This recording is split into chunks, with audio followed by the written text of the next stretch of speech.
Bienvenue au podcast là, où on classe les chansons d'un album de la moins bonne à la meilleure, selon nous bien sûr. Donc là, c'est mon choix. On continue ma chronologie. Ouais. On est rendu en 95. Un album vraiment marquant de cette époque-là. Genre, comme même j'ai découvert que ça l'était beaucoup plus que je pensais. Moi aussi. C'est Jagged Little Pill de l'artiste Alanis Morissette. Exact. Donc ça, toi, c'était dans ton adolescence quand c'est sorti, là. Ouais, moi, c'est facile. Là, 95, j'avais 15. Fait que oui, j'ai tout vu ça aller, là, les tunes d'Alanis Morissette, les clips à Musique Plus qui jouaient là, sans arrêt. Là. Mais j'aimais ça. J'avais quand même embarqué là-dedans. Je pense pas que j'étais un fan fini, mais j'appréciais full. Puis, Est-ce que c'était plus les filles qui écoutaient ça automatiquement ou par rapport? Non, pas nécessairement. Je pense pas Elle a nécessairement. réussi à élargir le public. Hein. Ouais, Au c'était rock plus en large général. que ça, ouais. En même temps, c'était un cool modèle féminin au bout, là. Mais je pense que les gars, autant que les filles écoutaient ça, puis c'est ça jouait aussi à la radio, ça jouait partout, là. Ça a l'air- selon, c'est pas les sources les plus précises, là, mais ça serait autour de 13e meilleur album, 13e album le plus vendu de Ben tous les c'est temps. ça, c'est ça l'information qu'on se doutait pas, ni toi ni moi, je pense, là. C'est fou, pareil. De l'histoire de la musique, là. Ouais, c'est vraiment besoin Aïe, de feuille aïe, là. d'Ottawa, là. Wow, oui, c'est vrai, elle est née à Ottawa. C'est son troisième album, parce que les deux premiers, je pense que c'est moins connu. Moins connu, c'est plus du dance pop, selon ce que j'ai compris. Exactement, c'est ça. Elle avait un contrat 10 pour 2 albums. Puis son premier album, c'était en 91, qui s'appelait simplement Alanis. Mais elle aussi, elle s'appelait juste Alanis à ce moment-là. Puis elle en a sorti un deuxième en 92 qui est Now is the Time, qui aurait été un peu un flop. Fait que le deal n'a pas été renouvelé. Puis c'est ça. Fait qu'elle s'est ramassée un peu à l'eau de la vingtaine, sans contrat de disque. Puis je pense avec un goût de faire les choses différemment aussi, là, tu sais. Ouais, c'est ça, elle avait des sujets un peu plus matures, je pense, à livrer au lieu d'être dans genre des trucs un peu plus comme superficiels. Ouais, d'être un peu un petit pantin d'une compagnie de disques qui veut faire de l'argent avec une jeune chanteuse, là. Donc là, dans cet album-là, on a un style un peu plus alternative rock, on peut dire, comme que tout le monde utilisait. Uh-huh. Puis un petit côté post-grunge par moment aussi. Ouais, on sent que le grunge est passé avant, là, ouais. Ça a pas duré long. Ça, grunge a duré quoi? Ben 3 déjà, ans, c'est ça? Ben c'est dur à dire, mais tu sais, Kurt Cobain, On il y est a mort encore en de- 94. Là, on est en 95. Tu sais, Alice in Chains, Soundgarden, ça fait Encore encore des là, affaires. ouais. Oui, c'est ça. C'est pas, le grunge est pas mort en 95. Là, pour cet album-là, on a 12 chansons, mais là, on avait discuté un peu de ça, ce qu'on en fait. Peut-être en a 12, hein? Moi, j'en ai 12, ouais. Ok, c'est ça. Mais je On, me rappelle pas on de avait quoi qu'on a. discuté parce qu'il y a beaucoup de versions que 13 chansons. Ah, ouais, ok, je Que savais pas. la You Oughta Know, qui est reprise genre a cappella, Ah, ok. genre Eden. Donc, l'album est souvent considéré comme ayant 57 minutes. Si tu comprends cette chanson-là. Ok, genre. c'est ça, mais je l'ai pas vu, moi, sur mon Apple Music. Ah, peut-être qu'elle n'est pas sur Apple Music, je sais pas. Ouais, c'est ça, elle doit pas être dessus. Je pense qu'elle dure comme 8 minutes ou un truc de Ah, même. ouais. Puis c'est la tune a cappella pendant 8 minutes. Mais j'ai même pas. J'ai même pas écouté. Pendant que tu cherches, on peut peut-être juste glisser un mot sur le réalisateur qui est vraiment important, là, qui est Glenn Ballard, qu'elle a rencontré à LA, parce que c'est ça, durant cette petite zone-là, entre son après son deuxième album, elle est partie à LA, puis elle voulait continuer de faire de la musique, puis elle a rencontré ce monsieur-là, qui avait déjà pas mal d'expérience en réalisation. Elle, je pense qu'elle avait 19 ans, mais là, les deux, ils ont vraiment comme bandé, puis ils ont fait « Ok, yes, on y va, on jam », puis c'est ça. Fait qu'ils faisaient beaucoup de séances, un peu de jammage, comme les deux ensemble. Puis, fait qu'il est comme pas mal la moitié de l'album, c'est pas mal lui aussi, là. Ça s'appelle You Oughta Know, en parenthèse, Jimmy the Saint Blend, barre oblique, Your House a cappella. Ok. Your House, hein? Ah oui, ben c'est la tune de Madness, c'est Our House. Ah, donc c'est pas ça, c'est ça. En tout cas, c'est Your House, je sais pas si... Ok. Mais ça, c'est une track qui apparaît seulement sur le CD, genre Eden, mais qui est pas sur le vinyle, donc c'est pour ça qu'on s'était dit que... Qu'on la faisait Ouais. pas. Toi, je me rappelais même plus que t'avais dit ça. Mais je l'ai pas fait. Bon, ça tombe bien. Mais ouais, c'est ça, il est parti à Los Angeles, comme t'as dit, pour faire ça. Les singles, il y en a beaucoup, il y en a 6. Quand même, hein. Mais c'est pas du remplissage, c'est vraiment 6 chansons, je pense qu'ils ont vraiment pogné pour de vrai. Là, Ouais, peut-être une petite affaire moins la 6e. Ouais, je suis d'accord. You Oughta Know, You Learn, Hand in My Pocket, Ironic, Head Over Feet, puis All I Really Want. C'est ça. All I Really Want, je pense que c'était surtout en Europe et en Australie. Ouais, international, sorti, ouais. Mais sinon, les 5 autres, c'est des power hits, là. Il en aurait juste un de même sur son album, ça serait un succès, là. Ouais, c'est ça, exact. C'est impressionnant, là. Puis c'est ça, je pense, ben évidemment, tu disais le 13e album le plus vendu de l'histoire de la musique. Ça y est pour beaucoup. Mais le reste de l'album est bon aussi. C'est pas juste du remplissage. Là. Il y a quand même des bonnes tunes. Même certaines tunes que j'aurais pu vraiment imaginer comme single puis que ça n'a pas été. Là. Mais on verra tantôt. C'est ça, on en rejase. Ouais, puis ça, j'ai aucune idée si on est dans la même direction. Parce qu'il y a quand même... Ouais. Il y a peut-être 2-3 chansons qui sont ailleurs, un peu dans la vibe. Donc là, je sais pas si toi, tu vas les avoir plus aimées ou moins. Mm-hmm. Ça peut jouer quand même dans le classement. C'est intéressant que tu parles de vibe, justement, parce que moi, j'ai remarqué une petite affaire sur cet album-là. C'est par rapport au style. On va juste parler un peu des premières tunes. Tu sais, t'as la première qui est All I Really Want, qui est comme une tune que j'appellerais un peu groovy 90s. Là. T'as comme un genre de loop, du rock, des guitares, là. Mais tu sais, c'est... Après ça, t'as You Oughta Know, qui est vraiment une tune rock avec du caractère, du mordant. Puis après ça, t'as Perfect, qui est comme une balade. Ouais. Fait que là, t'as comme un cycle. Mais balade, mais c'est jamais... On dirait qu'elle veut jamais y aller all-in. Ouais, c'est pas all-in. Mais disons, ça commence balade longtemps avant que... Mais ça reste jamais le même... Quand elle va mollo au début, ça reste jamais mollo toute la chanson. Ouais, t'as raison. Puis là, après ça... Bang, Hand in My Pocket, on retombe sur une affaire comme groovy, beatbox 90, un peu comme All I Really Want. Après ça, on a Right Through You, qui est grosse tune rock avec du caractère, un peu comme You Oughta Know. Puis après, t'as Forgiven, qui peut être une balade aussi, vue un peu comme Perfect. Fait que là, j'étais comme, oh, ok, c'est comme si on avait fait 2 fois le cycle des styles qu'elle présente. Là, t'as Mary Jane, la même chose. Ouais, mais là, après ça va... On va tout recroiser ces styles-là encore, mais là, dans un ordre un petit peu plus différent pour la suite de l'album. Mais je me demandais si ça avait peut-être été pensé de même pour créer un peu un panorama de qu'est-ce qu'elle fait. Peut-être aussi les sides aussi du vinyle, là, ça faudrait peut-être checker. Ah ouais, c'est ça, je sais pas où c'est que ça coupe. Non, il est pas écrit le side A, side B. Mais malgré qu'on n'est pas dans une époque... Non, il est pas écrit. Tu sais, on n'est plus ben à l'époque des cassettes. Il y en a, mais de moins en moins. Les vinyles, pas tant que ça. Tu sais, fait que j'ai l'impression... c'était très CD, c'était très pensé CD. C'est ça, tu sais, on a fait Manu Chao l'autre fois, là, qui était en 99. Puis, tu sais, c'était vraiment pensé CD. Côté Grammys, aussi, ça a été la folie. Ça doit être une razzia, là. Il y a eu 9 nominations, mais pour les gagnants, il y a eu meilleur album, puis c'était la plus jeune à l'époque à avoir gagné ce prix-là. Meilleur album rock, meilleure performance vocale féminin rock pour You Oughta Know, meilleure chanson rock pour You Oughta Know, puis meilleur vidéoclip long format, mais ça, je sais même pas c'est pour quelle chanson.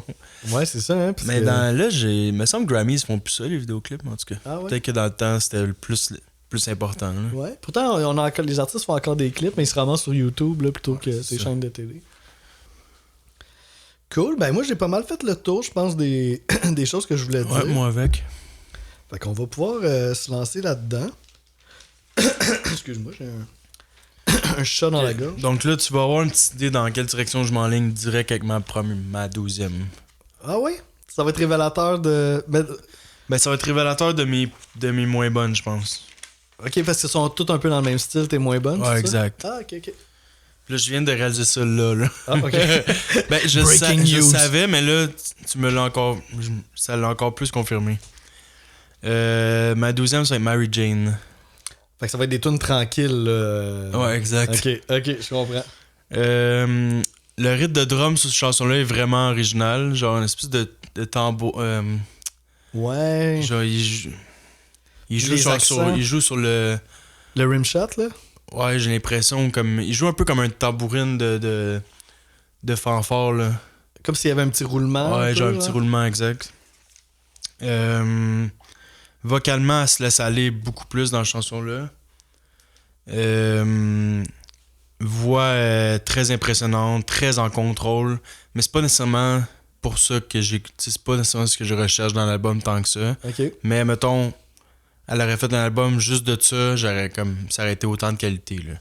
Puis là, elle est 12e, mais comme c'est pas que j'aime pas ça, c'est vraiment juste que j'ai pris le style que j'aimais moins de l'album. un moment donné, elle chante I Love You, puis genre, ça, tout arrête, genre. Oui, ouais. Ce que je trouve beau aussi, c'est capable d'aller dans la douceur, puis dans l'intensité, vraiment dans une courte période de temps. Puis, côté sujet, ça parlerait un peu d'une espèce d'hommage à toutes les femmes qui se donnent, genre, corps et âme aux autres en premier lieu, mais genre, sans penser à elle en premier, puis elle, un peu, elle les supporte, puis elle a le goût de leur proposer de penser un peu plus à elle. Mm-hmm. Cool. Moi, ma 12e, c'est spécial un peu, ma 12e, mais c'est en fait, c'est l'opener de l'album, qui est All I Really Want. Je l'ai trouvé raide un peu comme opener, dans le sens que, tu sais, Alain Morissette, elle chante quand même d'une façon particulière, tu sais. Ça peut être très aigu, une voix qui casse, qui est... On sent aussi un peu de la... Dans Mary Jane, c'est vraiment une voix genre... Comme... Je sais pas comment je pourrais expliquer ça. Ben moi, je trouve, quand t'as dit qu'elle était en contrôle dans Mary Jane, je suis vraiment d'accord avec toi. Parce que je trouve qu'il y a des tunes qui est un peu moins en contrôle. Mais des fois, en lisant les paroles, là, tu comprends pourquoi elle n'est pas en contrôle. Genre, par rapport à de quoi qu'elle parle, ça fait du sens. Genre. Ça fait, ouais, c'est ça. Comme plus tard, je vais en revenir à une autre chanson que moi aussi, j'ai d'autres... Ça fait du sens, tu sais, qu'elle capote un peu, tu sais. Puis, tu sais, on sent aussi, tu sais, on se rappelle, elle est quand même jeune aussi quand elle fait l'album. Fait que, tu sais, quand... T'sais, elle a toute la fougue aussi là, de la jeune vingtaine de j'ai des émotions, j'y vais all-in. Fait que des fois, ça... Mais en tout cas, ouais, on va y revenir. On va faire une chose à la fois. Fait que c'est ça, dans celle-là, je trouve que des fois, c'est un peu raide. Là, si tu la mélodie, des fois, tu trouves qu'elle rentre trop de mots, genre en pas beaucoup de temps? Ben, il y a un peu de ça. Il y a le suraigu qui casse des fois, qui est comme un peu genre, hey my god, tu sais. Puis dans le mix aussi, tu sais, il est assez front. Puis en plus de ça, souvent, il y a beaucoup de layers de elle par-dessus elle, par-dessus elle, par-dessus elle qui chante aigu. Puis tu sais, ça va, mais je trouvais comme première tune, j'étais comme, hey tabarouette, tu sais, je veux dire, si t'aimes pas ça donne pas une bonne. Ça peut être hit or miss un pour peu. Pour le 6 single, il me semble qu'il aurait pu avoir d'autres choix pour. Comme ben, j'ai trouvé ça audacieux de la mettre en premier, là, tu sais, puis. On pourrait blâmer aussi en partie peut-être la réalisation. Peut-être la réalisation aurait pu faire en sorte aussi que ça passe un peu mieux. Aussi, j'ai l'impression qu'on est dans une époque où que il y a beaucoup genre de nouvelles technologies, genre comme pour les modifications de voix aussi. Mm-hmm. Donc là, j'ai l'impression qu'on veut essayer des affaires. Ouais. Puis pour les drum and bass aussi, tu sais, le trip-hop et tout, c'était toute cette époque-là. Ouais. Puis on le ressent à cet album-là. Genre, j'ai l'impression que c'est pas toujours du vrai drum. Là. Non, c'est pas toujours du vrai drum. Puis même des fois, c'est pas toujours de la vraie bass. Là, on en reparlera. Là. Mais dans celle-là, t'as clairement une genre de loop de drum. Sûrement un vrai drum aussi qui joue par-dessus. Là. Mais on a ça qui doit venir justement un peu du trip-hop sans que ça en soit à 100%. Non, mais juste l'époque, là, l'inspiration de l'époque. C'est ça, on est quand même, c'est ça, dans du groovy 90s, là. Puis il y a des guitares sales un peu par-dessus, mais ça crée comme quelque chose mid-tempo, un peu groovy aux accents rock, mettons, là, tu sais. Puis ça a du mordant. La chanson est quand même assez joyeuse, là. C'est pas comme triste ou... Mais est-ce qu'on est dans les catégories chansons que t'aimes pas ou c'est vraiment... fallait que t'en choisisses une, genre? Un peu de tout ça. OK.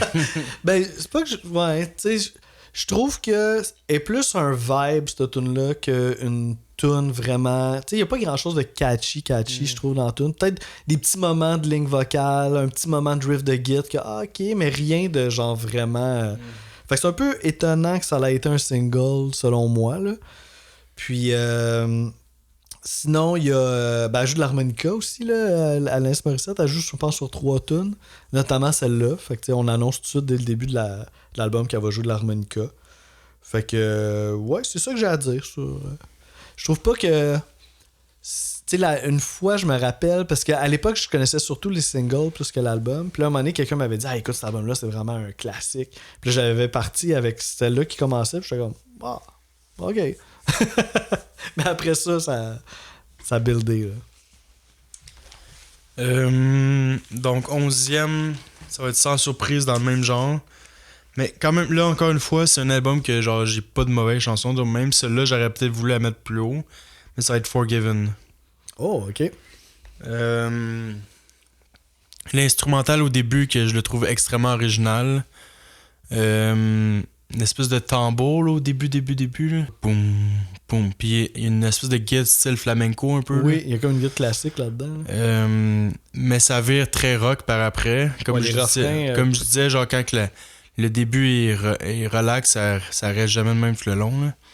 Les transitions entre les différentes sections sont vraiment belles. C'est la plus longue à 5 minutes. Puis par moment, on dirait que... Je sais pas si ça fit avec les paroles pis tout, mais à cause des paroles, mais on dirait qu'elle pleure en chantant. Ouais, il y a quelque chose de... Ouais, je suis d'accord avec toi. Puis sinon, ça parlerait de la religion, que genre elle grandit dans une communauté très religieuse, puis qu'elle avait justement peur d'avoir du sexe pour aller en enfer. La douleur un peu d'avoir grandi dans cet environnement-là. Genre. Si Dieu écoute son album, il sera pas content, là, parce que les autres tunes, des fois... Ouais, c'est ça. Oui, ok, on en reparlera tantôt. Moi, je pensais qu'on allait avoir la même 11e, parce que là, je commence à comprendre un peu vers où tu t'en vas. Moi, ma 11e, c'est Perfect. Bon, ben, tu m'as 10e. Ouais, c'est ça. Je me doutais qu'on s'est manqué de peu, là. C'est la première balade de l'album. Elle est en 3e, là, dans le ranking. Pas dans le ranking, mais dans le pacing. Puis moi, c'est ça, en fait. Moi, je l'aimais quand même bien, cette chanson-là. Puis je trouvais qu'il y avait comme un cool crescendo dans les différentes sections. Chaque fois qu'on allait dans une autre section, on dirait qu'on montait un peu en intensité. Je trouvais que c'était vraiment cool. Où c'est qu'on va perdre un peu, c'est parce que tout ça aboutit dans le bridge, qui est comme le climax de la tune. Puis là, disons que le bridge, là, ça, j'ai pas bien aimé. Mais moi, j'aurais aimé ça qu'il y ait une chanson qui aille all-in dans le genre. Mettons Perfect, j'aurais pas haï ça qu'elle soit genre relax tout le long. Ouais. Peut-être pas 3e dans l'album, mais mettons 7e, là. Comme, Mary Jane est pas mal relax tout le long. Ouais, que ça prenne ça un peu, mettons, là, ouais. Mais ouais, très apaisante. Là, c'est complètement une autre vibe par rapport aux deux premières. Puis j'aimerais ça qu'on aille voir justement un extrait. Ouais.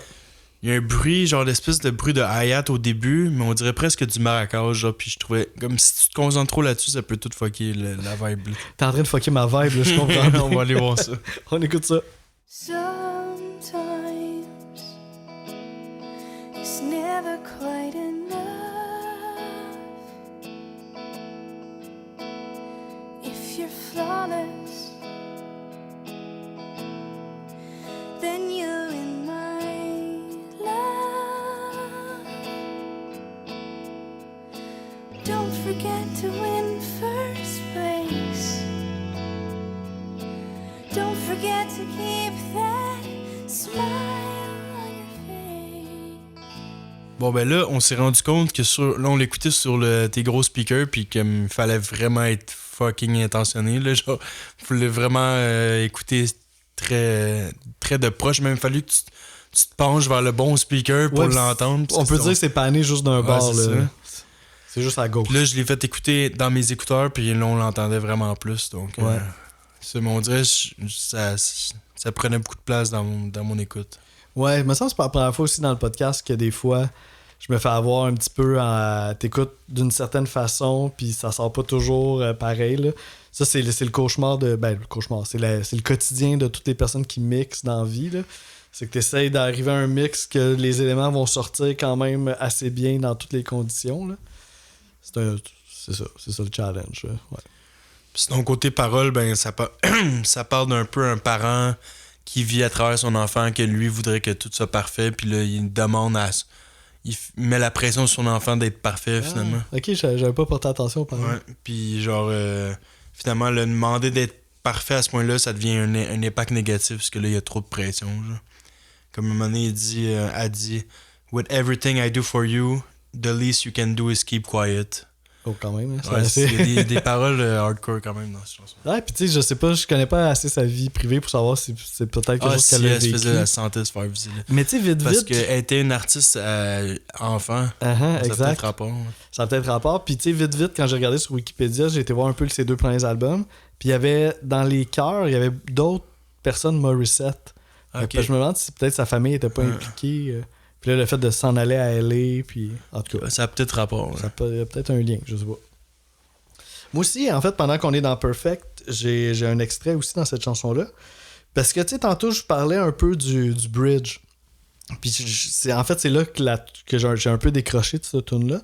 Fait que je me suis mis un peu dans les souliers du réalisateur, tu sais. Puis je me suis dit, qu'est-ce que lui aurait pu faire? Parce que, tu sais, je comprends qu'on veut que la tune atteigne un pic. Mais tu sais, moi, ça n'a pas... Rendu au pic, j'ai un peu débuzzé sur la voix d'Alanis Morissette. Puis moi, il y a certaines chansons, je trouve qu'ils profitent pas assez. Ils build up, puis quand ça tombe, finalement, ça va pas vers plus haut, là. Ça reste flat, genre. Ok, c'est Pas comme cette chanson-là, mais... Ok, tu le diras quand je suis curieux de savoir. Fait que là, c'est ça. Fait que là, j'écoutais ce bridge-là, puis j'étais comme... pourquoi qu'Alanis, je la sens tout seul, tu sais, je la sens pas appuyée, puis... pendant qu'elle, c'est ça, elle met toutes ses tripes sur la table, là, un peu too much. Moi, cette chanson-là, je parlais que là, ça devait n'importe quoi, la manière qu'elle chante, là. Mais c'est parce que les paroles qu'elle dit, c'est genre vraiment intense. C'est ça, c'est vraiment intense. Ouais. Mais c'est ça, mais justement, moi, je pense que le réalisateur aurait peut-être pu... Ben là, c'est facile à dire, parce qu'après ça, quand t'es réalisateur, t'essayes quelque chose qui semble évident, puis finalement, ça marche pas, là. Mais ce que je veux faire, c'est... Elle a quand même vendu 13 millions d'albums. Ouais, c'est ça. Non, moi, j'ai-tu vendu... Pas 13 millions... non, 13e meilleur vendeur 33 millions ever. d'albums. Ouais. Non, c'est quelque part... je pense que c'était correct, là. Mais je vais quand même... écoute, c'est notre podcast, fait qu'on peut s'en permettre un peu. On va écouter le bridge. Puis moi, j'aurais vraiment... T'as fait un nouveau mix? Ouais, c'est ça. C'est mon remix. Non, mais ce que je vais faire, c'est que je vais comparer son travail avec son propre travail, là. Fait qu'on va écouter le bridge. Puis moi, j'aurais imaginé, pour appuyer Alanis Morissette dans son intensité, j'aurais imaginé des guitares un peu plus distorsionnées, un peu plus sales, qui viennent un peu là comme pas l'enterrer, là, mais tu sais, l'envelopper un peu dans ses cris. Puis c'est quelque chose qu'il a fait, puis ça tombe vraiment bien, dans une chanson qu'on vient de parler tantôt dans Forgiven. Dans le bridge de Forgiven aussi, là, tu sais, elle s'en va chanter vraiment aiguë puis vraiment intense. Mais là, cette fois-là, les guitares accotent vraiment bien. Fait qu'on va écouter le bridge de Perfect en premier, avec le manque de guitare, puis Forgiven, qui est peut-être ce que moi j'aurais voulu que le réalisateur fasse à ce moment-là dans Perfect. On écoute ça.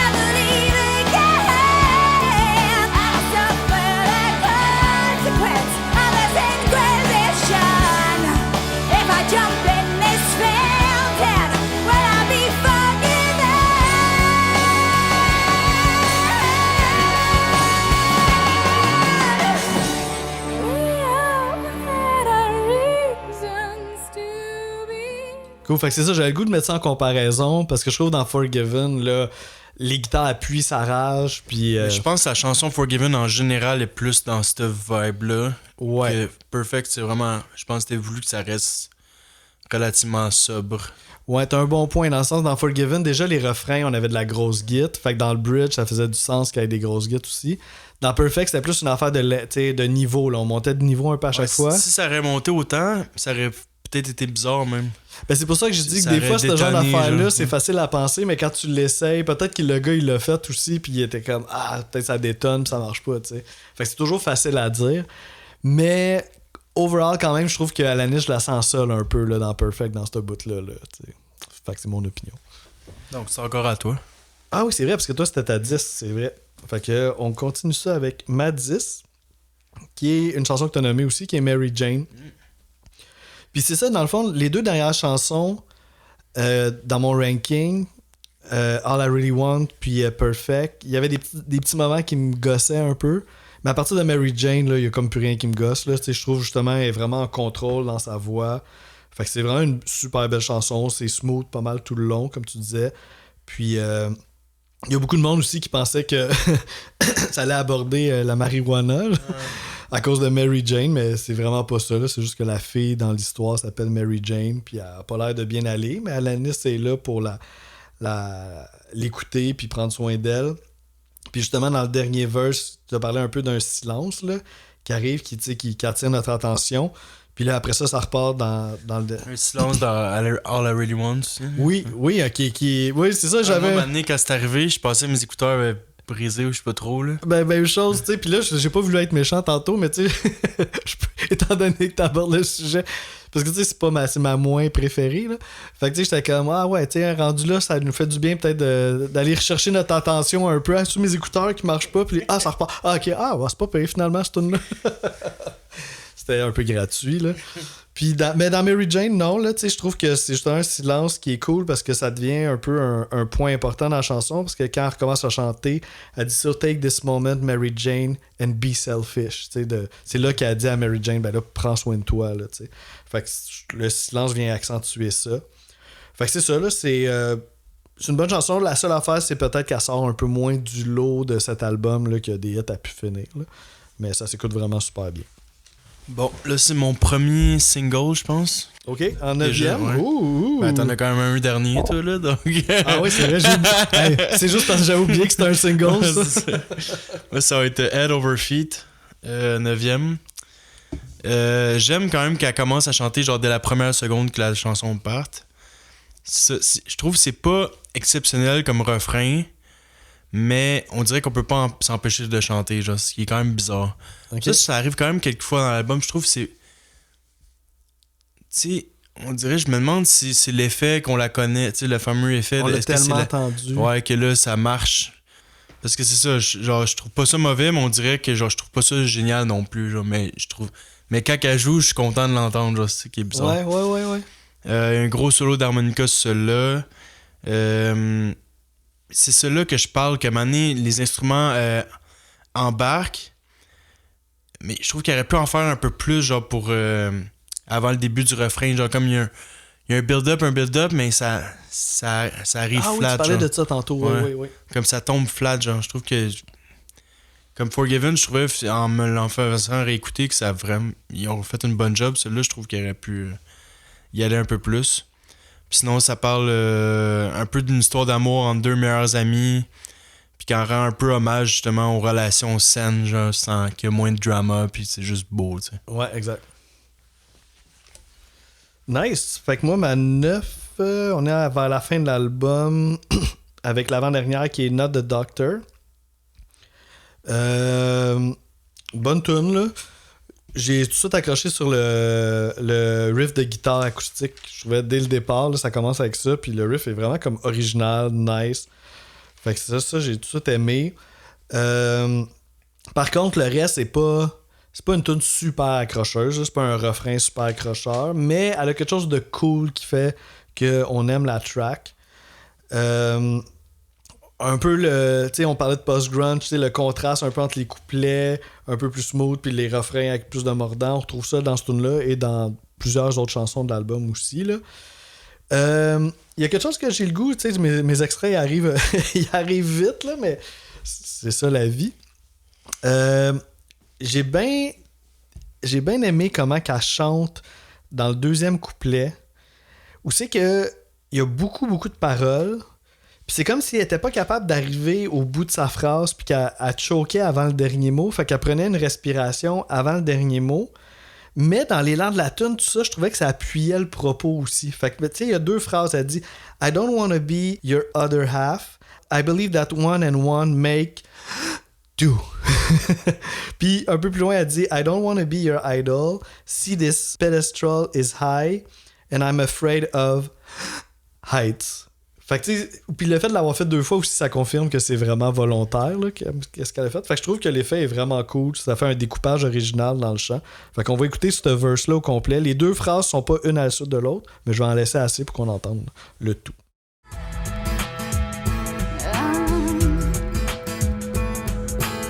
I don't wanna be the sweeper of the eggshells that you walk upon, and I don't wanna be your other half. I believe that one and one make two. I don't wanna be your food or the light from the fridge on your face at midnight. Hey, what are you hungry for? I don't wanna be the glue that holds your pieces together. I don't wanna be your idol. See, this pedestal is high and I'm afraid of heights. I don't wanna be lived through a vicarious occasion, please. Well, then we know. Fait qu'une petite subtilité là, dans le découpage vocal que je trouvais cool, original. Fait que j'avais le goût de le souligner, en fait. Donc là, on est rendu à 8, c'est ça? Oui, ça, c'était ma 9, ouais. Ok. Là, c'est un autre single. Oh, un hot take? Ben, je sais plus, là. Ça va être... tu sais, tranquillement, on est rendu à 7. Il y a 6 singles. Ouais, va falloir qu'il... Finalement, c'est pas un hot take tant que ça. C'est You Learn. Ah ben, t'es pas tout seul? Oh, 7 aussi? Ah, c'est supposé être 8. Ah, oups! Oups, je me suis trompé. Parce que moi, Not the Doctor, c'était 9. Ok, ouais, je me suis trompé. Oh, le shot nous a glissé entre les doigts. Ah, c'est parce que... Parce qu'il y a dans mon cahier, j'ai 2 numéros 7, donc on va être 8. T'as décidé ça? Ouais. Ok, donc 8, c'est fait bien que ça. je m'occupe des shots, je comprends. Ah non, bien. je viens de comprendre pourquoi j'ai fucké. C'est parce que c'est la 7ème dans... Oui, c'est la 7ème tune dans le pacing. Donc c'est bien la 8. Fait que c'est ta 8ème. Donc là, on a bien un shot pour de vrai. Ok, on est legit de boire, là. Donc, il y a un gros build... Tu sais, souvent, il y a des build-up pour les refrains, genre, pis celui-là, ça en fait partie, puis c'est vraiment réconfortant. Ça fait une des chansons que, dans l'album, je trouve que la bass est vraiment importante. Puis ça va arriver à quelques fois dans l'album, selon moi. Là. Dans celui-là aussi, il y a un petit solo de git. Puis dans la première partie du solo de git, elle s'amuse vocalement, genre, elle joue un peu, là. Ce que des fois, j'aime moins, là, mais dans ce bout-là, j'aimais ça. Tu sais, des fois, là, les chanteurs jazz là, qui abusent. Qui scattent un peu. Ouais, là, ça, mais là, ça, je trouve que c'était bien fait. Puis aussi, des fois, elle se double pour se répondre, genre. Ok. Mettons qu'elle dit une phrase, puis là, il va y avoir sa voix, elle, doublée, genre, mais qui va se répondre un peu comme moins fort. T'sais. Notamment quand elle dit le titre de la chanson, là. Tu sais, le Jagged Little Pill, ouais, c'est comme en réponse à une autre phrase avant, là, ouais. Ça a quand même été top 10 au Billboard. Ouais, c'est un gros, ça a été un des gros hits. Ouais.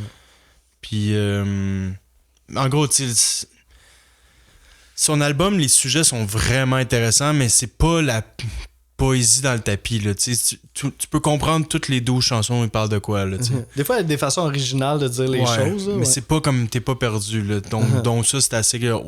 oui, genre, premier degré, on comprend là. tout de suite. Là. Genre, you learn, tu vis des choses en vie, t'apprends pour forger, quitter. Genre, c'est un peu ça. Ça là, fait t'sais. vraiment un début de vie un peu. Là. Ouais. Tout ce que tu fais, tu vas apprendre quelque chose. C'est comme que tu veux te rendre à ton plus haut potentiel en... Un peu genre justement que les choses arrivent pour une raison, là, un peu de ça. Mm-hmm. C'est ça, tu sais, c'est pas quétaine, mais on se rapproche on est à la limite. On se rapproche de la ligne un peu, là. C'est ça, c'est une chanson mid-tempo, groovy, un peu à la All I Really Want puis Hand in My Pocket, je trouve, là. Fait que c'est good vibe. Gros refrain, là. C'est sûr que c'est ultra catchy, là. Fait que c'était pas surpris que ça soit un single, là, cette tune-là. En plus de ça, elle a un côté, je trouve, très radio, là. T'sais, on dirait que c'est vraiment une tune de radio, là. Ben, c'est pour ça que moi, j'adore l'album, mais des fois, certaines chansons, c'est vraiment easy listening. Genre, comme c'est un beau travail de production, de mélodie pis tout, mais c'est comme rien de...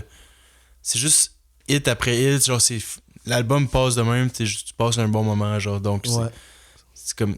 C'est pas nécessairement ça qui est bizarre, c'est qu'il n'y a pas de beaucoup de trucs géniaux, mais tout est genre bon. C'est ça, tout bon. Il y a un côté produit aussi, tu sais. Ouais, exact, ça, je suis très d'accord. Ouais, nice. Ah, ben, je suis content que juste ce mot-là, c'est parce que j'étais comme, je m'embarque-tu là-dedans, ça va être dur à expliquer. Là, non, mais... je suis très d'accord. Il y a rien... Tout est réfléchi, genre. Comme c'est... Même la pochette, je trouve, ça fait un produit. Tu sais, je trouve pas que c'est si artistique. Là. Tu sais, c'est un peu un produit. Mais ça fit dans l'époque. Mais ça marche dans l'époque, puis ça marche avec la musique. Puis tu sais, je le dis pas d'une façon péjorative, là, mais il y a un peu cette vibe-là qui se dégage. Non, mais genre, mettons, les filles qui étaient populaires. Tu sais, Enya était populaire à ce temps-là, ça aurait... Elle aurait eu une pochette de même, ça aurait fité. Ouais, ok, ouais. Dido aurait pas une pochette de même, puis ouais, tout à fait. Fait que c'est ça, pour en revenir à You Learn, ben c'est ça, c'est de vivre sa vie pleinement sans avoir peur d'avoir l'air fou. Il y a toujours quelque chose à apprendre dans toutes les situations de la vie, c'est un peu ça. Puis, on va parler du clip un peu, parce que je pense que le clip, on voulu un petit peu accentuer ça, mais d'une façon un peu plus extrême. Là.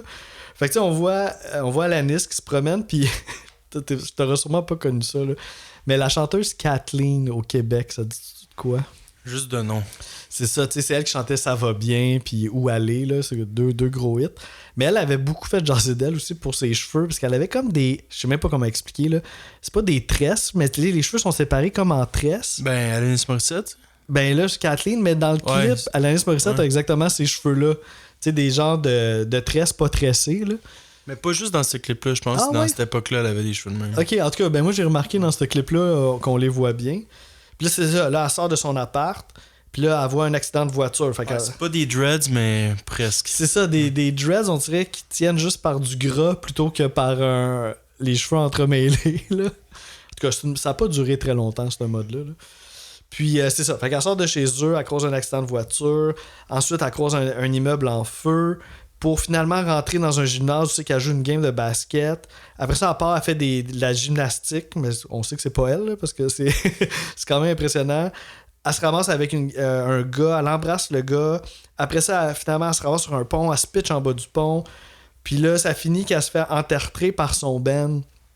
Puis là, c'est là qu'on voit Taylor Hawkins qui jouait pour elle, qui joue pas sur l'album, mais qui était dans le band de tournée d'Alanis Morissette avant les Foo Fighters. C'est le drummer des Foo Fighters qui est décédé il y a pas si longtemps.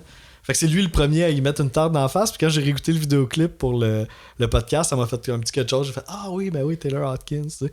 Fait que c'est ça. Puis là, après ça finit qu'elle fait un match de boxe avec une autre boxeuse. Puis, fait que c'est ça. Le clip essaie de démontrer qu'on vit des affaires dans la vie. Puis on se construit là-dessus. Fait que c'est ça. C'est ultra positif. Puis c'est inoffensif. Là. Peut-être un petit peu quétant. Donc le shot, tu vas voir, ça va être c'est quelque chose. Là. Ouais, hein? Juste en le versant. Ça sent, là. C'était pas. C'était. Je sais pas c'est quoi le terme. C'était un dessert, là. Ouais, un dessert liquide. Bon, hein? Oh! C'est comme un dessert, puis t'as pris une gomme aussi en même temps, genre. Tu comprends ce que je veux dire? Ouais, c'est digestif, là, ça. Ça fait fin du temps des fêtes, là. Ouais. C'est bon, la transition est smooth. Dans 3 mois, on va boire du Jack. Ok, donc là, c'est mon vrai numéro 7, là. C'est bon, j'avais pas d'erreur, tout est beau. Là, c'est pas un single, ça va être Wake Up. Le closer. Ouais. Là, j'ai de quoi à dire. Genre, je pousse ça loin en tabarnak, ok? Mais c'est genre une mini vibe que j'ai ressentie au début de la chanson. Je trouve que la tune est plus dark que les autres. Ça, on est-tu d'accord? Ouais. Ok, au début, je trouve que la manière qu'elle chantait, ça faisait un peu vibe Evanescence. Ok. Mais genre là, après ça, j'ai écouté du Evanescence, j'ai fait ok, non, ça n'a pas rapport. Mais, puisque Evanescence, c'est l'instrumental qui poussait tout. Ouais, le Ben était lourd, là. Ouais, c'est à cause de la lourdeur, là, je pouvais plus. Comme là, ça avait plus rapport à ce que je disais. Mais peut-être un phrasé. Mais la vibe. Moi, je pense que, mettons, Evanescence pourrait reprendre cette chanson-là. Ah, une version plus musclée. Ça fitterait. Okay. À mon avis, c'est plus de même, je verrais. Ok. La bass encore, je trouve qu'elle rend ça dark. C'est c'est la moins populaire de l'album. Ah ouais. Peut-être parce qu'elle est dernière aussi, là. Ouais, ça, c'est sûr, ça joue. Là. Les To You, genre, qui sont répétés vers la fin, c'est vraiment. Ça rend ça puissant. Donc, ça parle un peu.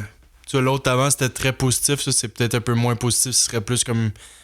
Note de Doctor puis Wake Up, j'ai l'impression que c'est presque un duo, là, après coup, en me réalisant. Je viens de réaliser ça. Ils sont une à la suite de l'autre. Ouais, ça. Puis on dirait que les deux parlent un peu du même sujet, là. De comme elle qui supporte un homme un peu qui est toujours en train de se plaindre, qui a de la misère à s'investir dans ses projets, qui est genre. Ouais, c'est ça. Ouais, ça finit sur une note un peu pas si positive pour un album qui l'est quand même, là. Ouais, pas vrai. tout le temps, là, mais. Puis les 2 premières phrases de la chanson, c'est You like snow, but only if it's warm. You like rain, but only if it's dry. Ça, c'est genre, j'ai goût d'être avec toi, mais t'es jamais. Ouais, tu seras jamais content, tu seras jamais satisfait. Là. Ouais, je pense qu'elle a eu des expériences un peu poches, là, sûrement. Ça, des fois, il y a du monde qui essaie d'associer à des gars en particulier, mais. Ouais, tout le monde cherche, hein, puis elle veut pas nommer personne. Là.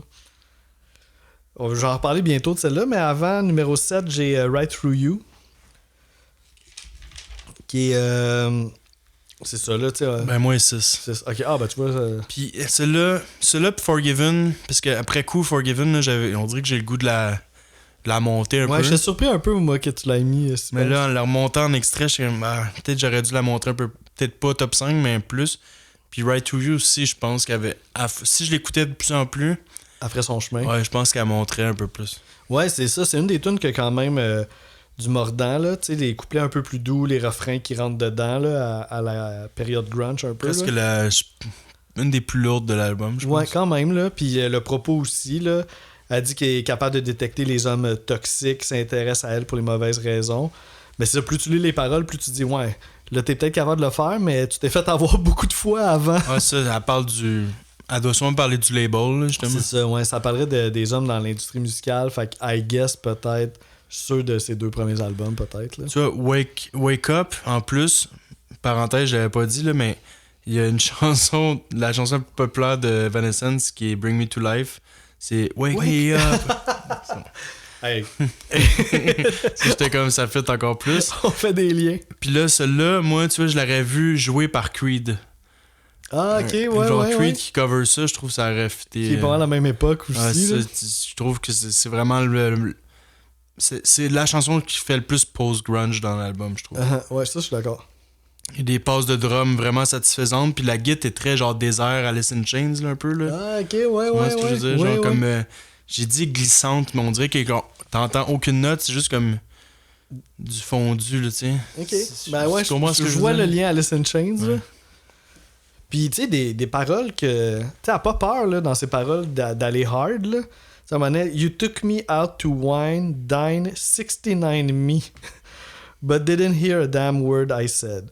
Fait que, tu sais, elle a du mordant, là. là. Après ça, You kinda hurt my feelings, you see me as a sweet back-loaded puppet, comme t'avais dit un peu. Ouais, c'est ça. Fait que cet album-là est cool pour ça aussi, parce que. Tu sais, mettons, t'as des albums grunge bien plus hard, puis des artistes qui vont bien plus loin. Comme Hole, là, mettons. Mais elle part vraiment de la petite chanteuse qui a rien à dire dans une compagnie. Puis je pense que le réalisateur l'a poussé à dire qu'est-ce qu'elle avait dans le cœur. Ça, c'est hot, pareil. Ouais. Là. Ouais, big up à lui. Là. Si tu ressens quoi, genre pose-toi pas de questions, dis-le. Genre, enlève-toi le plus de fil que tu peux. Là, ouais, c'est ça, c'est un bel album, puis je trouve que c'est un beau modèle de femme, d'affirmation de soi-même. T'sais, elle a quitté justement Ottawa pour à part à LA, elle s'en va faire sa musique, elle s'en va dire ce qu'elle a à dire, elle a eu des mauvaises expériences, puis elle y va à fond. Fait que, sûrement qu'il y a plein de femmes qui ressentaient beaucoup de trucs qu'elle parle dans l'album. Ouais, moi aussi. Mettons, être avec des gars qui chialent toujours, être avec du monde qui manipule, genre peut-être leur mère qui se donne, genre. C'est comme Mary Jane qui se donne à toute leur énergie, mais qui se respecte, qui pense pas assez à eux. You ought to know, genre des relations genre de merde que tu sais, des séparations. Ces 19-20 ans apportent un féminisme qui est vraiment qui est rafraîchissant, qui est cool, puis parce que ça parce qu'il faut quand même l'analyser dans une fonction qu'elle a vendue autant, donc il faut réfléchir à alors pourquoi un peu, tu sais, donc ça résonne. Il a dû avoir, tu sais, je serais curieux de voir ce qu'il a acheté, d'avoir beaucoup de femmes qui se sentaient visées par les sujets. Là, ouais, probablement. Là. Puis elle écrit ces sujets-là là, avec une voix puissante puis une affirmation d'elle très, très intense aussi pour l'âge qu'elle a. Là, tantôt, je te demandais l'album qu'on a fait de Sinead O'Connor, c'était quand? Là? Oui, c'est ça. Des fois, je vois des... Ouais. C'est pas... Ben, tu sais, la voix qui casse... Ouais, parce que je veux pas trop comme comparer, là, ça a pas... À la limite, c'est pas tant proche, mais il y a quand même des trucs à... Il était dans la même âge. Puis c'est ça, Sinead O'Connor aussi. Là, il y a quand même un 5-6 ans de différence, puis... là, mais je trouve qu'il y a quand même des ressemblances à faire. Oui, dans l'époque. Ouais, c'est ça. Il y a quasiment pas loin d'un 10 ans même. Peut-être qu'il y a eu une petite inspiration de comme, OK, si elle le fait, je peux moi aussi. Ouais, peut-être. Intéressant. Là, je pense que c'est encore à toi. Ce serait avec 6. Puis ouais, c'est ça. Puis là, c'est là que moi, en fait, je peux parler de Wake Up. Okay. On se manque de peu. Wake me up. Yo, c'est Wake me up before you go. Dans un autre ordre d'idée. Ok, là, j'en ai plus, là. Y'a pas Wake Up de Arcade Fire, en tout cas. Ah ouais. Mais là, on parle de Wake Up d'Alanis Morissette, qui est la dernière tune de l'album. Tu sais, tu disais qu'il y avait quelque chose d'évanescence un peu. Moi, je trouve qu'il y a un petit quelque chose de trip-up-ish dedans, là, tu sais. Ça, c'est le côté plus dark, justement. Là, ouais. Tu sens que c'est plus comme les vidéoclips, là, qui est genre tout le gros sourire, puis genre positif, là, tu sens que c'est peu... Quelque chose d'un petit peu plus... ça m'a fait penser, le deuxième album de Garbage, version 2.0, il y a une tune à la fin qui est un petit peu plus trip-up, plus dark, profond. Le sujet parle genre... des relations conflictuelles, donc ce serait peut-être plus comme le soir dans la maison quand ça va pas bien. Ouais, c'est ça. Puis la musique, c'est ça, elle est quand même assez sombre. Il y a un accord aussi, au début de la tune, quand elle dit dry, là, un genre d'accord dissonant, là, tout de suite, tu fais comme, ok, tu vas là. Il y a un petit riff de git aussi, moi j'appelle ça à la James Bond, là. C'est comme tu pognes la quinte d'une tonalité, puis tu montes à 6 mineur, 6 majeur, tu reviens. Fait que c'est quelque chose de dark aussi à la base.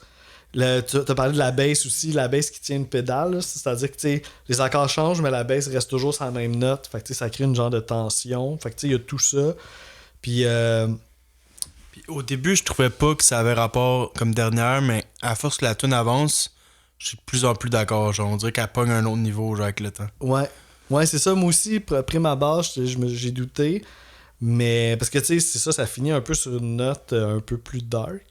Mais ça marche. Ça fait un bon closer. Je pense que c'est la fin de la chanson quand elle répète là, To You, puis genre que ça pogne un autre niveau. Là, je pense, là, je suis comme, ok, j'accepte. Là. Puis ça finit a cappella de elle qui dit Wake up.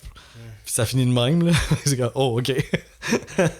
C'est ça, il y a plein de bons passages de paroles. Là. Moi, j'ai bien aimé quand il dit You like pain, but only if it doesn't hurt too much.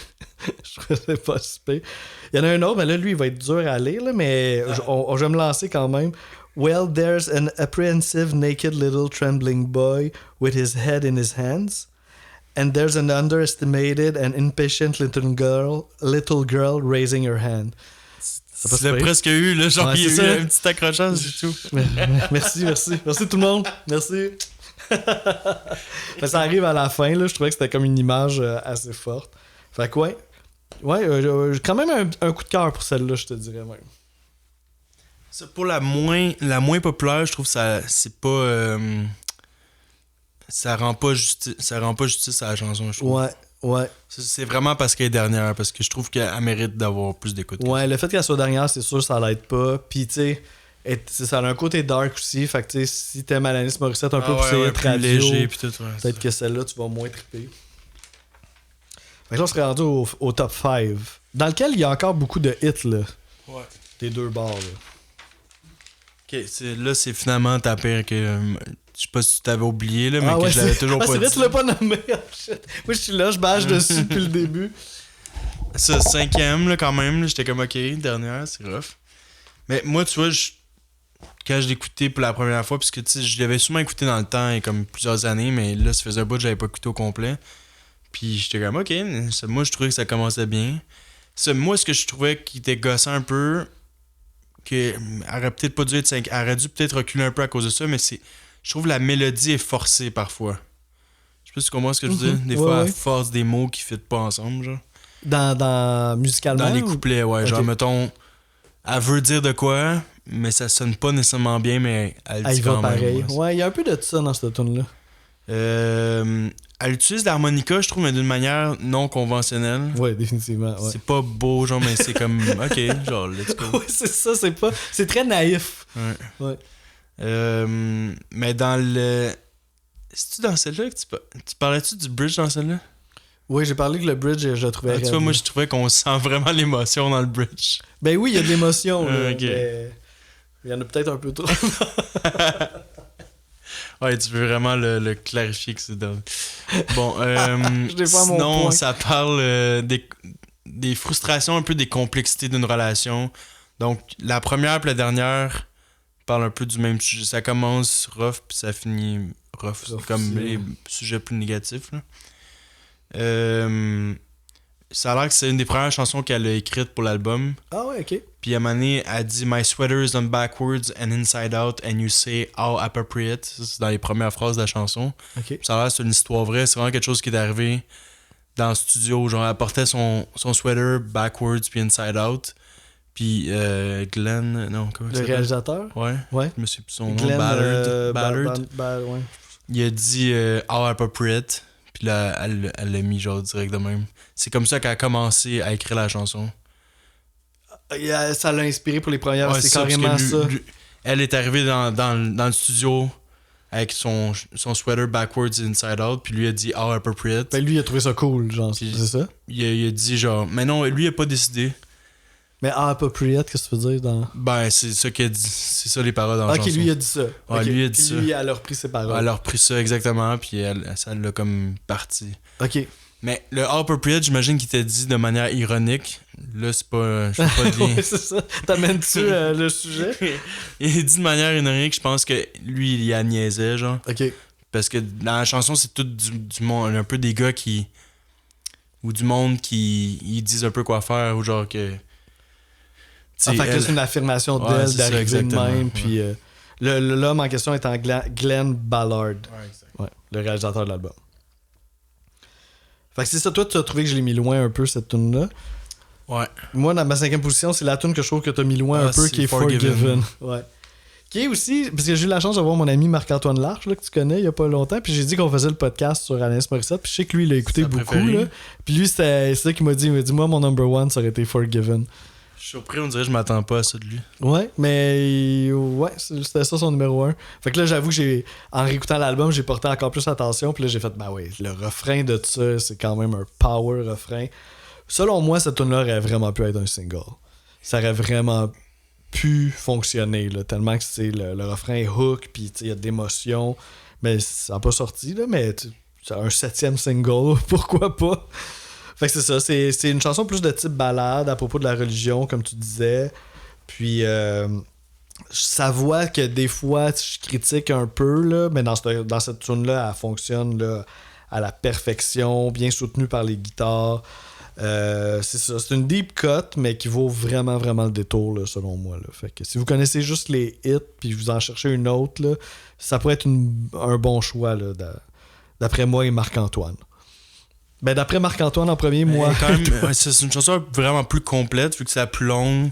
Ouais, il y a des trucs originaux quand même avec la guitare classique là, ouais. qui se mélange, que t'entends des fois genre 2-3 notes qui apparaissent genre par rapport. C'est original la façon que ça apparaît la guitare classique là-dedans. Là. Je passe à la 4e. On est rendu là. Là, ben là, il reste beaucoup de... Là, je pense qu'il nous en reste 3 communes. Là. Dans le top 3. Dans le top 4. OK. Ça va être And in My Pocket, 4e. OK. Mais tu sais, ça, c'est un autre gros hit. Très bonne mélodie. Encore la bass qui est très importante, qui met énormément de place à l'ambiance. Là, il y a un mini solo d'harmonica qui est quand même nice dans le milieu. Mais j'ai réalisé que dans cette tune-là, je préfère les couplets que les refrains. Puis ça a l'air que la version qui a fini dans l'album, c'est la version démo.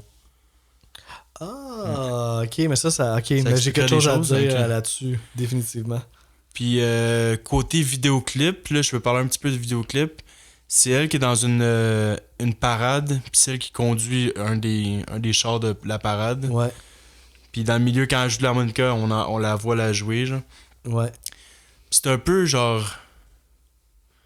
Tu vois la société, genre, dans sa vie de tous les jours, là. Tu vois petits moments... différentes facettes de la société, genre des moments, ouais, de la... Il y en a une qui se fait arroser. De la ville, là, mettons, là. Puis ça montre un peu... Les paroles, c'est un peu... Les paroles sont vraiment magnifiques. Je pense que c'est une des chansons que les paroles sont les plus belles. Je suis d'accord. Mais là, j'ai plus assez de place sur ma feuille pour j'en ai un peu tantôt, là, je prends. Mais, tu sais, vite, si je vais vite de même, ça parle un peu de la différence entre qu'est-ce qu'elle ressent à l'intérieur puis qu'est-ce qu'elle projette aux autres, genre. Ouais, c'est intéressant comme... Puis c'est ça, c'est souvent genre... Ah ouais, j'aime ça comment tu le dis. Ouais. C'est vraiment ça, tu sais. Parce qu'on pourrait parler un peu de contradiction, mais c'est plutôt ce que tu dis. L'image qu'on projette et comment on sent dedans. Parce que And in My Pocket, ça serait plutôt comment elle ressent. Ouais. Puis là, à l'autre main, elle joue du piano. Ouais. Elle fait des high-five. Ouais. Elle fume une cigarette. Donc là, elle est en action et dans la société, elle doit être obligée, mais en réalité, elle a toujours une main dans sa poche. Ouais, la symbolique est hot, là. Ah, nice. Donc ouais, ça, je pense que c'est la chanson que les paroles sont le mieux réussies. Ouais, moi aussi. Puis je pense que aussi, en général, là, je pense que les gens ont apprécié son côté songwriter, là, particulièrement dans cette tune-là. Mais c'est malheureusement pas mon numéro 3. C'est... non.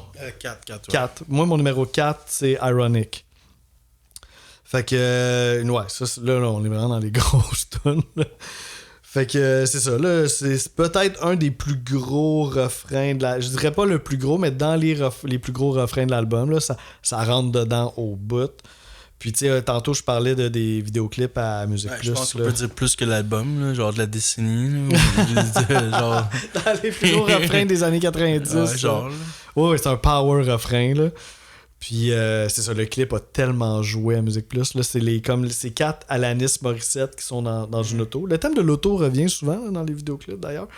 Puis ils interagissent ensemble. Puis ils ont tout l'air d'avoir comme un peu leur personnalité. Là. Puis l'auto se promène à travers l'hiver canadien. Là, on voit la neige, tout ça. Elle devait être brandée un peu aussi comme la canadienne, I guess. Puis c'est ça finit avec une panne d'essence. Puis c'est ça. Alanis dirait que c'est ironique, mais il y a tout un débat par rapport linguistique à propos de la définition de l'ironie. Je me suis lancé un peu, là, fait que on va y aller, là, parce que je pense que c'est une habitude qu'on a peut-être de traiter une coïncidence... Est-ce que je l'ai bien utilisé tantôt? Répète-moi comment si je dis appropriate, mais c'est une joke. Ben oui, ça, c'est de l'ironie. Okay, ça, c'est totalement de l'ironie. C'est ça. En fait, l'ironie, c'est de dire quelque chose... Mais de pas... Ben regarde, je l'ai écrit, là, fait qu'on va le dire d'une façon claire. Là. L'ironie est une façon de se moquer en ne donnant pas aux mots leur sens réel ou en faisant entendre le contraire de ce qu'on dit. Donc, tu sais, appropriate. Ouais, donc c'est zéro ironique, qu'est-ce qu'elle veut dire dans la chanson, ça n'a pas rapport. Ben c'est pas ça. En fait, plus des situations... des situations absurdes peut-être. C'est comme un peu plus des fâcheuses coïncidences. Ouais, c'est un peu plus ça. Parce que tu sais, elle va dire des trucs. Ça sonne moins bien. Fâcheuse coïncidence. Fâcheuse coïncidence, isn't it? Don't you think? Fait que c'est ça, elle dit des affaires comme an old man turned 98, he won the lottery and died the next day. Fait que ça, c'est plus une fâcheuse coïncidence. C'est pas ironique, mais je pense que peut-être tout le monde. Mais dans l'esprit sociétal, genre le monde utilise de ouais, c'est ironique, il est mort le lendemain qu'il a gagné à la loterie. Mais ça, c'est pas vraiment le bon terme. Mettons, it's a death row pardon, 2 minutes too late. C'est ça. Ça, c'est une très fâcheuse coïncidence d'ailleurs. Fait que, en fait, elle name drop juste des situations de même tout le long de la chanson. Puis, il y a un humoriste qui aurait dit la seule chose qui est vraiment ironique dans la chanson, c'est le titre. Parce qu'une chanteuse pensait que elle pensait que c'était ironique. Ça, c'est bon, Chris. J'ai pas le nom de l'humoriste, malheureusement, mais c'est quand même une bonne joke. Fait que, oui, ben c'est ça. C'est ça que j'ai à dire sur cette super bonne chanson, là. Okay, ben, top 3, je t'avais dit qu'il y avait une toune qui allait être genre... Ah oui, qui fitait moins, là. Uh-huh. Pis c'est Not the Doctor. Oh, ben je voyais ta face quand j'en parlais tantôt, là, ouais. Ben... toi, tu disais, c'est quoi tu disais, c'était ordinaire? Ben, je la trouvais pas si accrocheuse. Je la trouvais cool, mais pas si accrocheuse. Tu vois, moi, je trouve la tension... Ben ça, tu l'as dit, par exemple.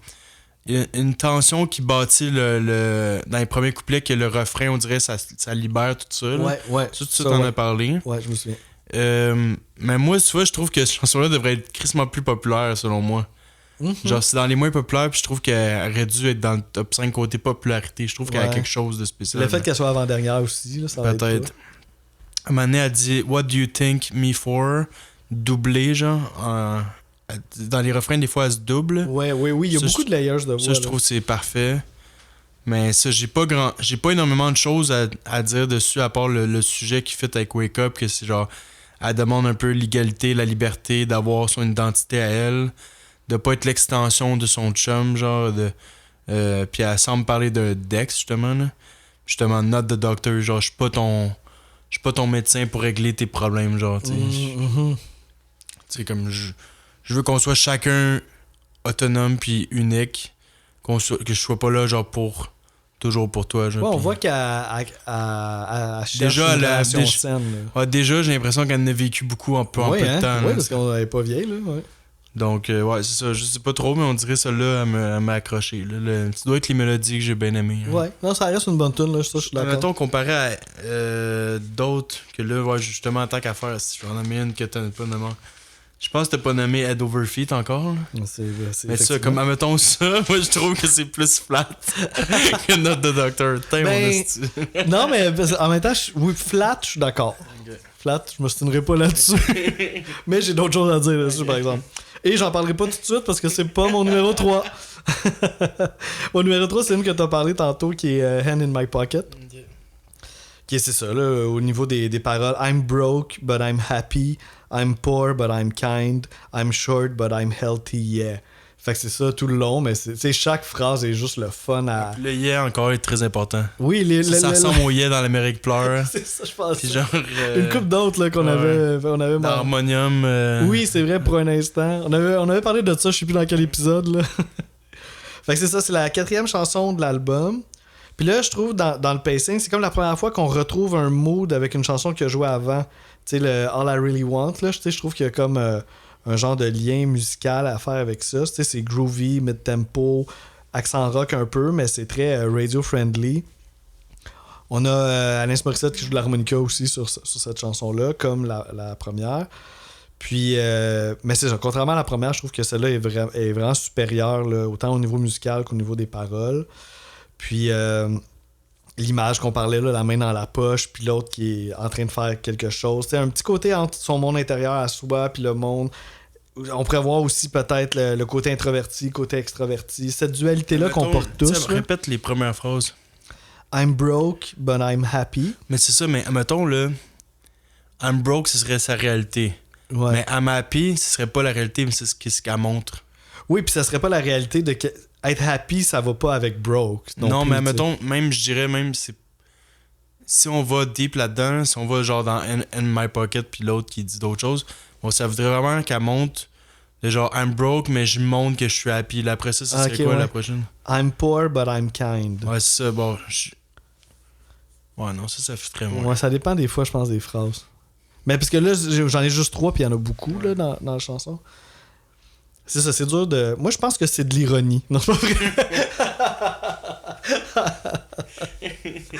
Mais ça vaut la peine de vous porter attention si vous la connaissez pas. Tantôt, je la dénigrais un peu sur ses textes. Finalement, il y a de quoi aller chercher. Oui, oui. Et quand même... je pense que c'est surtout celle-là qui se démarque des autres. Ben, tu sais, il y a d'autres tunes aussi que les textes sont bons, là, mais c'est sûr que celle-là, elle a comme quelque chose de vraiment intéressant. Là.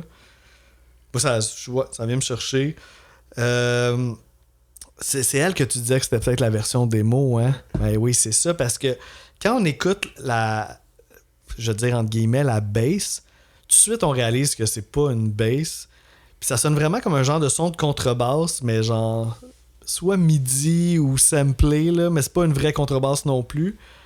Mais c'est quand même cool ce que la ligne fait. Fait que tu sais, j'avoue qu'il y a une partie de moi qui imaginait peut-être cette chanson-là avec un vrai contrebassiste qui jouerait la ligne. Parce que ça prend pas beaucoup d'écoute pour réaliser. J'ai quand même noté que la bass aidait beaucoup dans cette chanson. Ouais. Ben c'est ça, parce qu'on la remarque beaucoup. Puis c'est clairement comme... Ça sonne midi un peu. Là. Mais ça marche, là. Écoute, ça fonctionne. 13e meilleur album vendu de tous les temps. Écoute, rien à dire. Puis, c'est ça, t'as parlé du clip aussi. Fait que, c'est ça, ça finit sous la pluie, toute cette histoire-là de parade. Puis, un beau clip en noir et blanc, là. Donc, c'est top 2. Moi, j'ai gardé les deux plus grosses pour la fin. Ouais, c'est ça qu'on réalise, mais je sais pas dans quel ordre. Non, on n'aura pas la... Ah, peut-être. Peut-être, parce que toi, il en reste une encore. Ouais. Ça m'étonnerait, mais peut-être. Ça va être You Oughta Know, deuxième. OK. Bah, tu faisais première, ça. Ouais. Ouais. Ça, là, j'ai écrit immense classique. On a envie de la chanter dès qu'elle joue, surtout le refrain qui est insane. La bass là-dessus est insane, mais là, après ça, j'ai découvert de quoi. OK. Tu sais ce qui joue là-dessus? Ouais, mais ça. Ok, c'est ça que j'ai découvert. Oui, là. c'est fou, là. Il y a Flea puis Dave Navarro qui joue là-dessus. Tabarnak. Donc, c'est ça qu'on va aller voir. On va aller écouter justement un bout de bass vers 1 minute 45 que je trouve vraiment...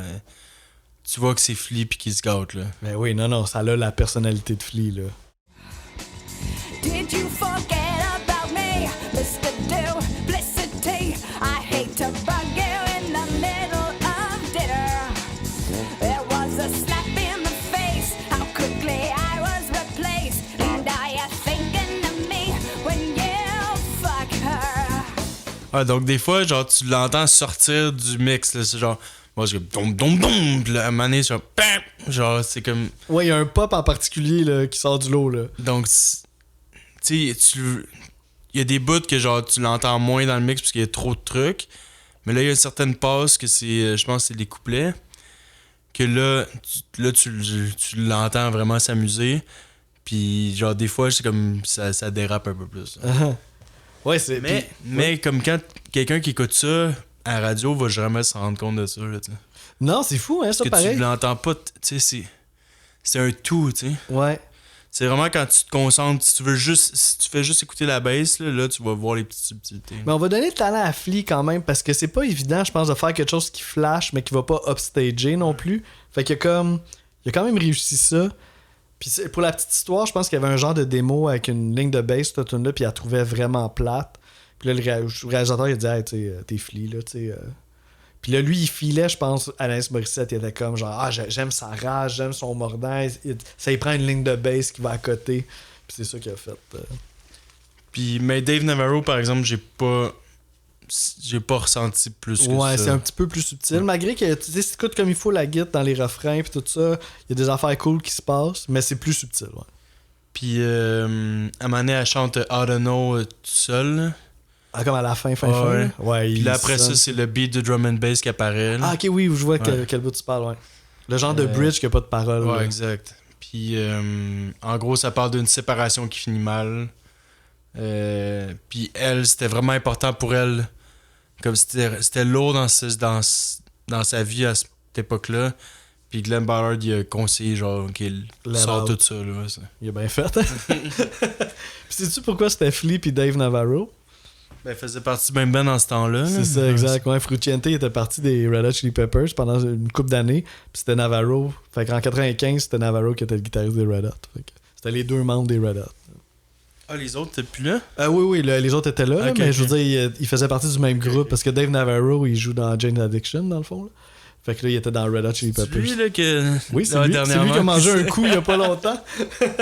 c'est ce gars-là. Ok, fait que moi, mon numéro 2, c'est... puis, je me surprends aussi moi-même de la mettre en numéro 2. C'est Head Over Feet. C'est clairement un des moments les plus tendres de l'album.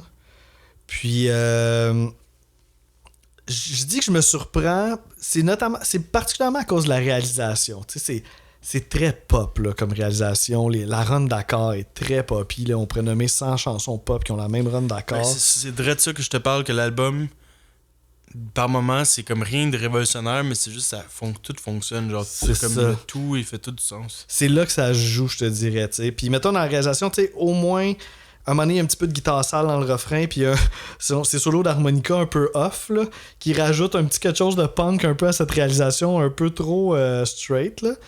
Mais ce qui m'a vraiment touché, c'est Alanis elle-même là, qui semble vraiment nous parler d'une façon comme plus vraie et authentique. Je la trouve particulièrement touchante.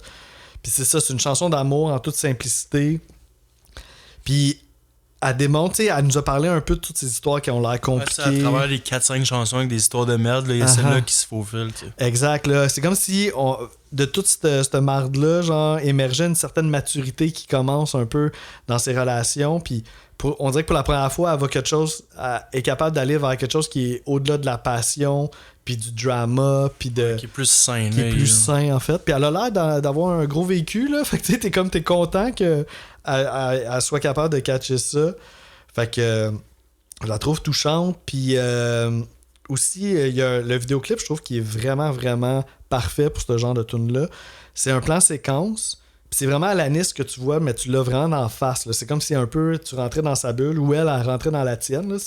Puis fait que c'est elle qui chante les paroles de la tune. Puis quand on arrive au refrain, souvent elle arrête de chanter. Puis là, tu vois juste comme son émotion. Fait que tu sais, je trouve que ça accentue parfaitement le propos de la chanson. Des gros clips là quand même pour cet album-là. Le Ironic, c'est quelque chose. Puis celui-là aussi, là, moi je dirais c'est peut-être lui mon préféré. Puis... un gros débat aussi là, sur internet parce que tu sais il y a une expression qui est head over heels qui veut dire être comme complètement en amour, mais head over feet, les gens se demandent un peu si ça veut dire quoi? Ben tu sais on comprend que ça fait référence à cette expression là, mais c'est-tu juste elle qui l'aurait comme mal dit, ou si le fait de remplacer par heels le heels par feet, ça voudrait-tu dire quelque chose aussi, peut-être quelque chose de plus terre à terre, exact, qu'une affaire en talon. Fait qu'en tout cas, j'ai pas trouvé la réponse exacte à ça, mais ça peut nous faire quand même réfléchir. Puis, un beau contraste dans l'album là, à travers, c'est ça, là, les chansons un peu plus fâchées. T'as ce petit rayon de lumière là qui est venu m'attendrir, là, je dois l'admettre. Donc, ma numéro 1, je pense que tu le sais. Ben, c'est ironique. Ouais, exact. Ouais, je dis exact, mais c'est pas vraiment ironique, là. Mais, Il aurait fallu que tu dises non, c'est pas ça. Ouais, la mélodie est incroyable au début. La manière que le refrain arrive aussi, c'est tellement efficace. Je trouve que ça met un gros sourire d'en face. Puis même dans le vidéoclip, la manière qu'elle joue, ça met un sourire d'en face. Comment qu'elle a l'air comme en paix, genre. Elle a l'air comme... T'sais, elle danse, elle sourit, elle a l'air de quelqu'un qui est bien, genre. Ouais, elle a l'air bien. Ouais, la chanson, elle me donne des frissons, pour vrai. Dans le bridge, il y a des espèces de modifications de voix aussi que je trouve vraiment intéressantes. Ça, par rapport aux mots, je pense qu'on a assez parlé. Il est fucké le bridge, là. On dirait qu'on comprend plus ses paroles. C'est comme ça marmonnait, genre. Ça disparaît un peu avec le temps. Ouais, ouais, c'est fucké quand même, le bridge. Donc, ouais, je savais pas en écoutant l'album si ça allait être les classiques qui allaient se retrouver dans les premières places. Mais s'il était trop fort, là, il a fallu que Ironic puis You Don't Know, ils sont populaires, mais pas, je me rends compte que c'est pas pour rien. Là, ça reste des fucking des bonnes fois, tunes. Des fois, des chansons populaires que je comprends pas, mais là, celle-là, je peux pas être contre le mouvement. Là, je veux dire, all makes sense, ça, tu sais. Ouais, c'est des grosses tunes. Hey, tu sais, je sais qu'on a le droit à 2 extraits, là, chacun par album, mais tu sais, c'est moi qui les mets, là. J'ai le goût de faire un montage avec l'affaire que tu me contais avant l'enregistrement. J'ai le goût qu'on le dise même pas, puis que je fasse juste le montage pour le fun. Mais peut-être ça marchera pas. Okay, mais non, mais là, je le dis pas au monde. Ouais, on peut le dire. Ouais, ça, parce que, tu sais, la chanson Thousand Miles de... Qui déjà? Vanessa Carlton, ouais, je pense. Ça, exact. C'est... Le petit piano, là. Puis là, dans celui-là, au début, ça n'a pas rapport, mais à un moment donné, il y a comme 3 petites notes qui apparaissent. Je pense que c'est des notes de Git. Ouais. Puis ça rappelle ça, genre. Comme, je sais pas exactement si c'est les mêmes 3 premières notes. Ouais, c'est la même tonalité. Mais ça rappelle ça, genre. En tout cas, ça m'a tellement fait rire tantôt quand tu m'as dit ça. Fait que je vais... Moi, essayer de vous concocter quelque chose à écouter. On va voir qu'est-ce que ça donne.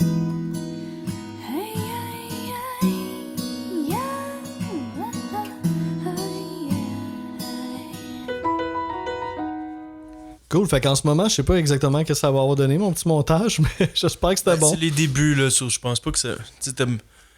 Si vous l'avez pas entendu, genre, vous l'entendrez jamais, là. Je pense mais c'est sûr que je vais mettre la version de Vanessa Carlton aussi. Ouais, c'est ça. En fait, ma joke, c'était d'essayer de mettre la tune d'Alanis, puis... Ah, pour que le monde essaie de s'en souvenir par eux-mêmes. Mais je l'ai pas encore fait, fait que je sais pas si ça va marcher. Vous autres, vous le savez, en tout cas. Puis, et vous savez ça, et vous savez mon numéro 1, qui est You Oughta Know, of course. Fait que premier single de l'album, puis ça donne le ton clairement avec sa nouvelle direction musicale. Là. La rupture avec le passé peut pas être plus claire. Là. C'est peut-être une des chansons qui déménage le plus. Sais-tu un peu qu'est-ce qu'elle a fait par après? Par après... Genre, après cet album-là, qu'est-ce qui s'est passé? Il y a eu d'autres albums, puis avec des bonnes Thank You, puis ça... Ouais, ok, ouais, ça a quand même fonctionné pendant un petit peu. Oui, quand même. Puis... Ouais, c'est ça. Ben moi, quelque part, on parlait de Dave Navarro, puis Flea, tu sais, puis il y a une petite version de moi là, qu'ils auraient pris peut-être pour tout l'album au complet. Ça fait vraiment du bien. Puis c'est ça, peut-être un peu l'affaire avec cet album-là, c'est qu'on sent un peu le producteur, on sent un peu... Tandis que là... Tu sens le drum, machine drum, souvent. Puis même, tu sais, même au-delà des instruments utilisés, des fois... Un band, c'est un band, puis tu sais, un musicien avec une personnalité, c'est un musicien avec une personnalité. Pis... Ou, admettons, sur Perfect, ou genre, quelques tunes, t'aurais peut-être pu mettre des violons, genre des orchestrales. Ouais, il aurait pu, ouais, c'est vrai. L'orchestral de violon, rajouter une petite coche de plus. Ouais. Toujours, Mais il me semble que j'ai lu quelque part qu'il voulait pas trop en remettre par-dessus, fait que c'est peut-être une des raisons. Mais oui, on dirait que ça fait vraiment du bien. Ça me ferait quand même qu'on commente. C'est pas un album qui a été aussi populaire. C'est comme on a tellement d'idées. Là, je pense que le podcast nous est monté à la tête. Là. Il aurait pu faire ça, tu sais, parce que il aurait pu faire comme mieux, là, tu sais. C'est pas 13e, je veux dire, t'es pas dans le top 10, hein? Mais oui, c'est ça, tu sais. Là, je lis un peu mes notes. Finalement, le fait qu'il soit 13e mieux vendu, c'est pas bon signe. Genre, il aurait dû faire ça. Si c'est vraiment bon, c'est parce que le monde, il écoute. Genre, tu comprends ce que je veux dire? T'amènes une piste intéressante, tu sais. Si ça avait été trop sophistiqué, peut-être que ça l'aurait refroidi. Ouais. Des fois, c'est pas bon signe s'il y a trop de monde qui écoute ça. Tu sais, puis nous, on reste des gars qui écoutent beaucoup de musique, là. Tu sais, il y en a qui ont une chance, là. Il y en a qui ont d'autres choses à faire dans la vie. Ouais, c'est ça. Puis quand ils ouvrent la radio, puis ils veulent que ça fasse la job, puis tout. Fait que, tu sais, ça, ils ont mis le doigt là-dessus, là, tu sais. Fait que c'est ça, c'est le genre de tune pour y revenir. Tu sais, je pourrais l'écouter en me concentrant sur sa ligne de bass tout le long, là, puis ça serait pas plate. Là. Puis là, je sais qu'il y a un pop qui m'avait échappé là, jusqu'à maintenant. Un refrain libérateur. Là. Tu sais, moi, je trouve que c'est vraiment de cet ordre-là. Là.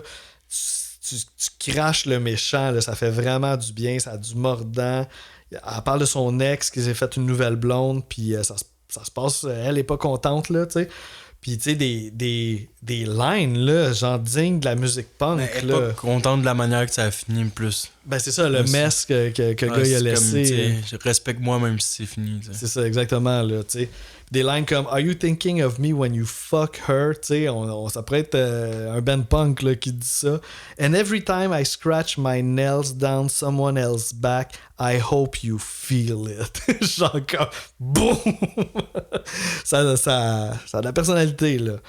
Fait que comme toutes les singles sauf la première tune de l'album, il y a un vidéoclip qui se passe dans le désert. Tu sais, c'est pas un clip extraordinaire, mais là on la voit vraiment jouer avec son band, avec Taylor Hawkins justement.